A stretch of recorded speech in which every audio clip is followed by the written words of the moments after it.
What if? What if you had a friend who died without knowing Jesus as their personal Savior? What if he or she went to hell? What if one day you received a letter in the mail from beyond? A letter from hell. A letter from your friend in the flames of eternal torment. The following is a dramatic presentation. It was written by a fictitious high school student named Josh to a friend named Zach. Although Zach had every opportunity to tell Josh about Jesus, he didn't. They were best friends. They played soccer together, they went to classes together, they partied together, they shared their lives with each other. But there was one thing Zach held back from Josh: his personal relationship with Jesus Christ. The rest of the story is simple and sad. A few too many beers, a tragic drive home, a crash, a death, a funeral, a letter. Here is that letter in its entirety. A letter from hell.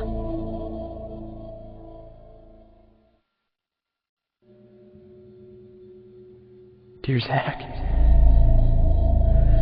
I died today. It's a lot different than I expected. You see, I always thought dying would bring me into a world that's foggy and hazy. But this place is crystal clear. It's even more real than my life on Earth. I can think.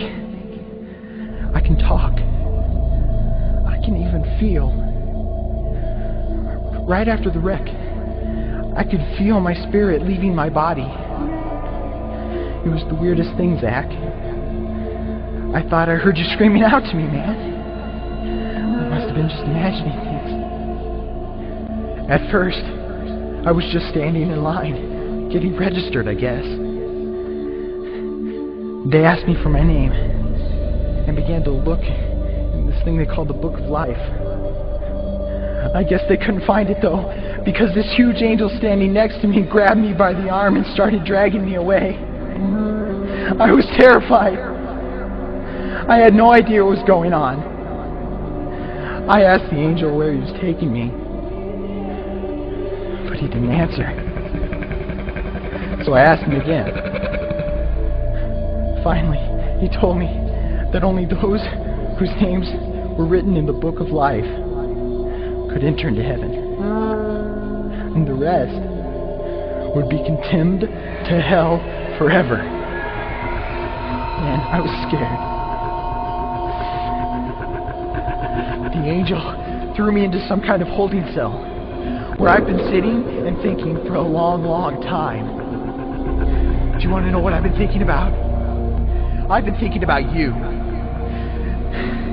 Zach, you're a Christian. You told me so yourself. I mean, we talked about it 3 different times today. Kelly brought it up, and you laughed it off. Coach Adams brought it up, and you changed the subject. I mean, it came up right before the wreck. Well, the question I can't get out of my mind is this, Zach. Why haven't you ever told me about how to become a Christian?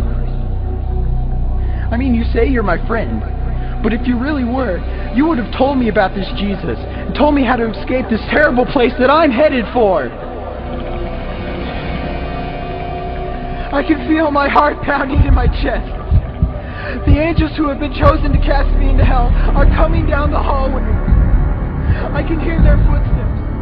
I've heard of this hell, Zach. They call it the lake of fire. I can't stand it, Zach. I'm terrified. No, the angels are at the door. Oh, no. No! They're coming in, and they're pointing at me. They're grabbing me and carrying me out of the room. I can already smell the burning sulfur and brimstone. I can see the edge of the cliff where hell burns. This is it. I am without hope. We're coming closer. Closer. Closer. My heart is bursting with fear. They're holding me over the flames. I'm damned forever. This is it. They have thrown me in. Fire. Pain. Hell. Why, Zach? Why didn't you ever tell me about Jesus?